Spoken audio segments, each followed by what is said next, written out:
کبھی اپنے فرزند کو دیکھتے ہیں، کبھی حسین کو دیکھتے ہیں، کبھی حسین کے ماموں کو دیکھتے ہیں۔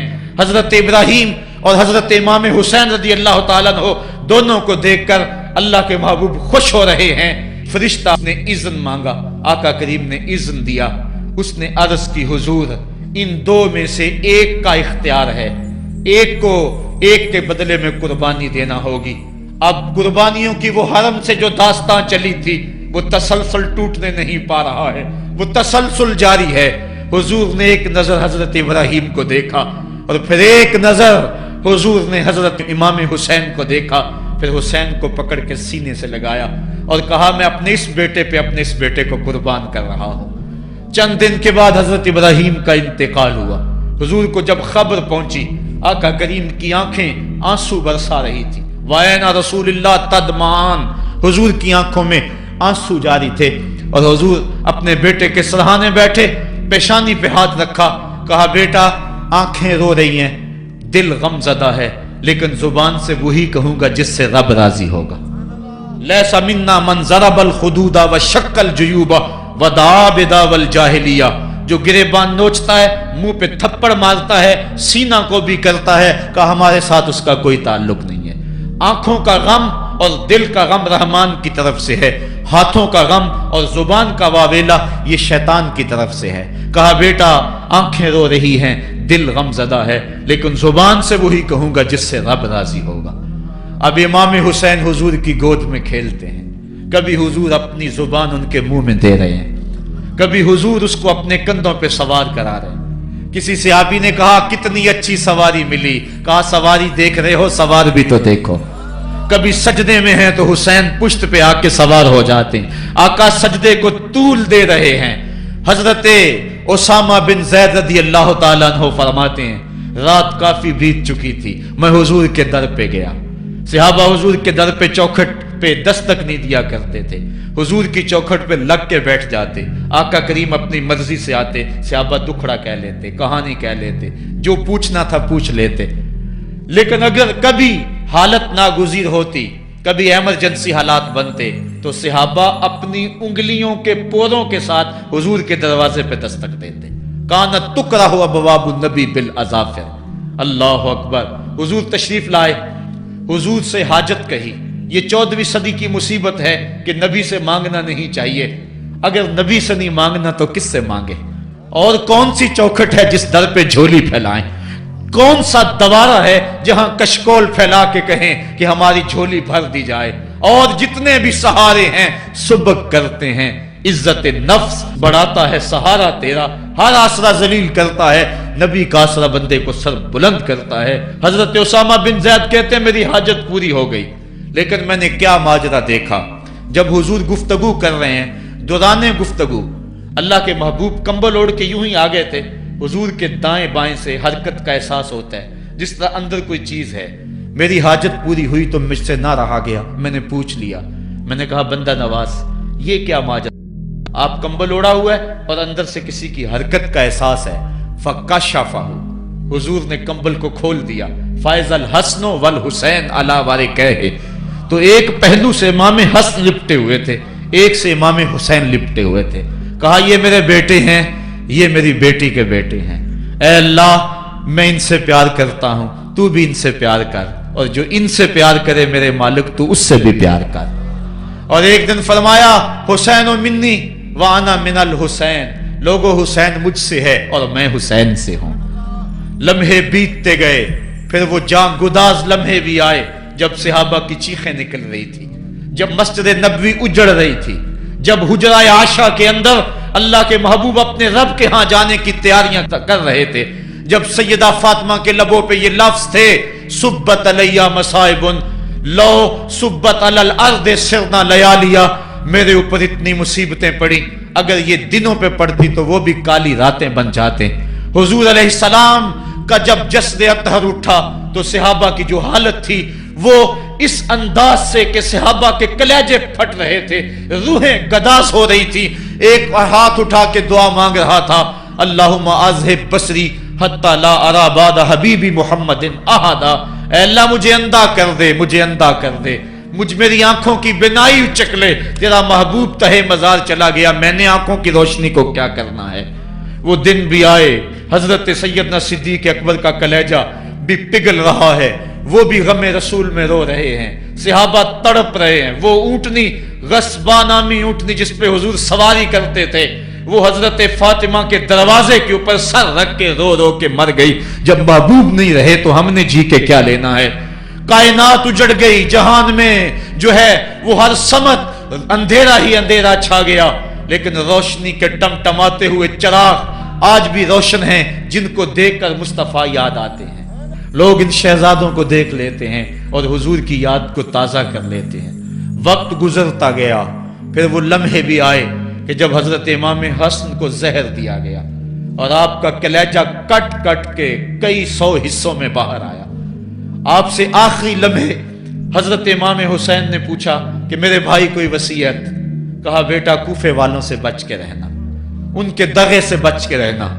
لمحے بیت گئے، 60 ہجری کو یزید تخت نشین ہوا، تخت نشین ہو گیا تھا، لیکن اس نے یہ چاہا کہ حضرت امام حسین رضی اللہ تعالی عنہ میرے لیے بیعت کر لیں، اور اس نے مدینے کے گورنر ولید بن عقبہ کو خط لکھا، اور خط کا مضمون یہ تھا کہ امام حسین کو بلاؤ اور میرے لیے بیعت لو، اور اگر وہ بیعت نہیں دیتے تو اس خط کے جواب کے ساتھ ان کا سر بھیج دو۔ ولید بن عتبہ محب اہل بیت تھا، اس نے رات کی کافی تاریکی کے اندر حضرت امام حسین رضی اللہ تعالیٰ عنہ کو پیغام بھیجا۔ حضرت امام حسین نے حضرت عبداللہ ابن زبیر سے مشورہ کیا، انہوں نے کہا اس وقت گورنر کا بلانا خیر نہیں، صبح جائیں گے۔ آپ فرمایا نہیں میں بھی جاتا ہوں۔ کچھ سواروں کو ساتھ لیا، کہا تم باہر کھڑے ہو جانا دارالامارت کے، اگر میں آواز دوں تو تم دوارے پلانگ کے اندر آ جانا۔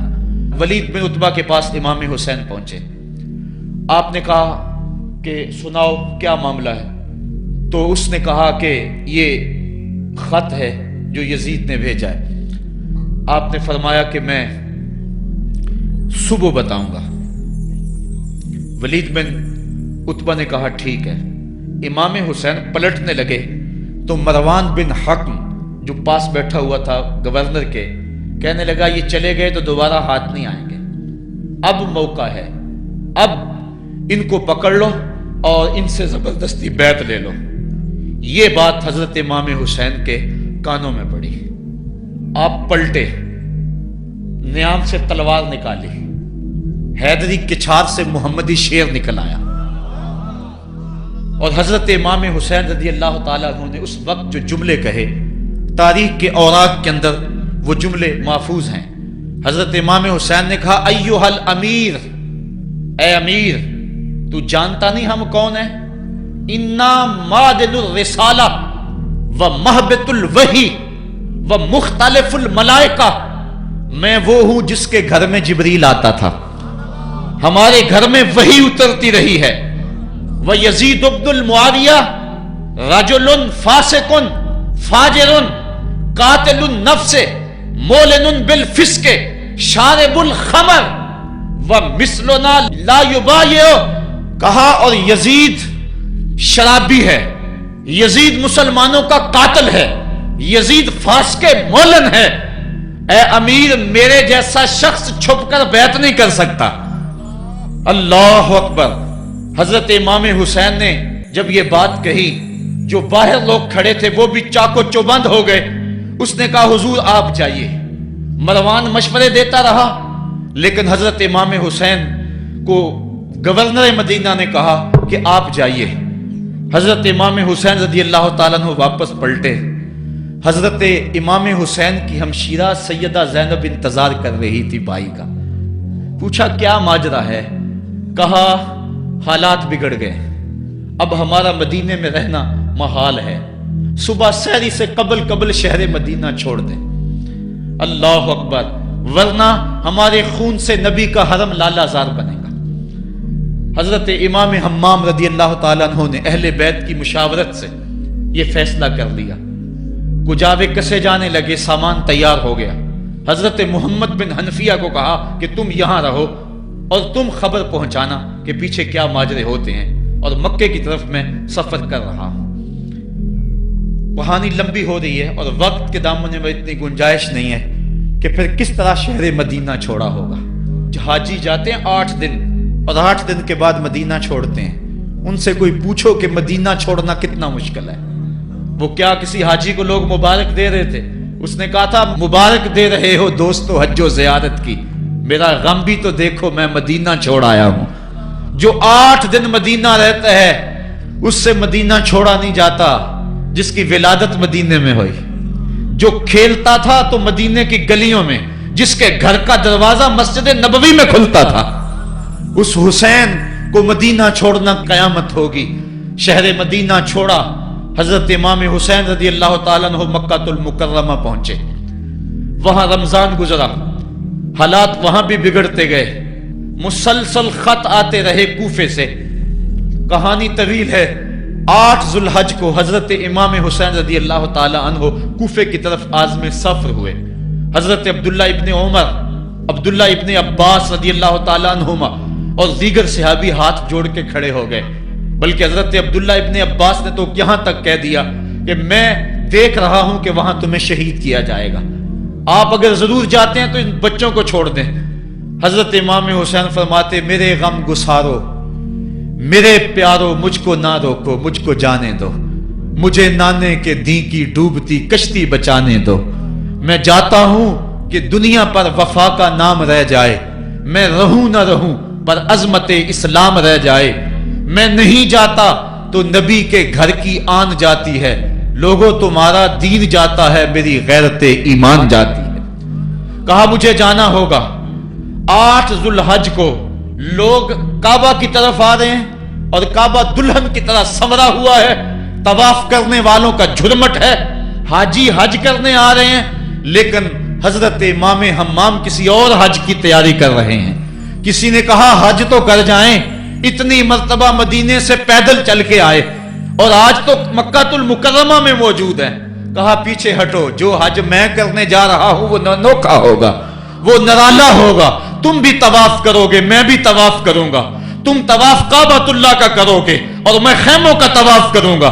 ایک حج تمہارا ہے، ایک حج میرا ہے.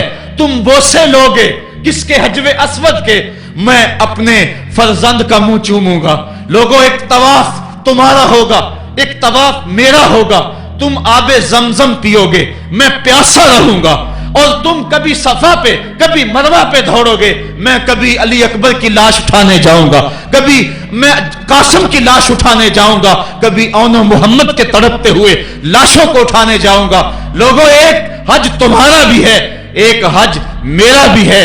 جب تم حج کر لو گے تمہاری سائی مکمل ہو جائے گی تو تم سر مڈا کے احرام کھول دو گے، اور جب میری سائی مکمل ہو جائے گی تو میں سر کٹا کے احرام کھول دوں گا. تم سفید احرام پہنو گے، میں سرخ احرام پہنوں گا.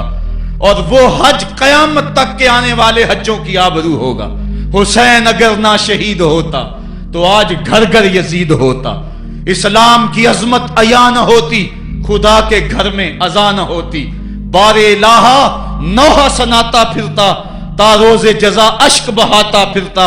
امداد نہ کرتے اگر کربلا میں حسین، اسلام تیرا ٹھوکریں کھاتا پھرتا. کربلا کی تپتی ہوئی ریگزار میں حضرت امام حسین نے جبر و ظلم کے خلاف جس قوت سے کھڑے ہو کر عظیمت کی داستان رقم کی. 10 محرم کا دن تھا، جمعے کا یوم سعید تھا. بھیچ کربلا کے میدان میں دوپہر کے وقت جب نبی کا خاندان اجڑ رہا تھا، ایک ایک کلی اس چمن کی کٹ رہی تھی. 72 افراد 22,000 کے لشکر جرار کے مقابلے میں کھڑے تھے. وہ یزید جس نے اس کے علاوہ بھی بڑے جرم کیے، جس نے جو ہے وہ 1700 صحابہ کو مکہ المکرمہ میں شہید کیا، جس نے 700 حفاظ کرام کو شہید کیا، جس نے حضرت ابو سعید خضری کی داڑھی نوچ لی، جس نے مدینے کے اندر مسجد نبوی کے اندر گھوڑے باندھے، جس نے جو ہے وہ 3 دن تک مسجد نبوی کے اندر اذان نہ ہونے دی، وہ یزید آج کربلا کے تپتے ہوئے ریگزار کے اندر آل رسول کے ساتھ ظلم کی وہ داستان رقم کر رہا تھا کہ قیامت تک آنسو سسکیاں نہیں تھمنے پائیں گی. یزید مر گیا اس کا نام مٹ گیا، اس کا تشخص مٹ گیا، لیکن حسین کا نام آج بھی زندہ ہے، اس کا پیغام آج بھی زندہ ہے۔ یہ ہزاروں کا مجمع، یہ امٹتے ہوئے محبتوں کے جذبات، یہ آنکھوں کا آنسوؤں کا خراج دینا، کیا یہ حسین ابن علی کی زندگی کی دلیل نہیں ہے؟ کون ہے جو یزید کا نام لیتا ہو؟ آج اگر کوئی یزید کا نام لیتا بھی ہے تو سر جھکا کے لیتا ہے۔ میں کہتا ہوں کیسا تمہارا لیڈر ہے جس کا نام لینے سے قبل شرمندہ ہوتے ہو، جس کا نام لیتے ہوئے شرمندہ ہوتے ہو، جس کا نام لینے کے بعد پسینہ پسینہ ہوتے ہو۔ تم اپنے قائد اور لیڈر کا نام لیتے جھجکتے ہو، گردن جھکا کے دائیں بائیں دیکھ کے نام لیتے ہو، اور جب ہم نام اپنے آقا کا لیتے ہیں سر اٹھا کے لیتے ہیں۔ اے حسین ابن علی تم پر سلام۔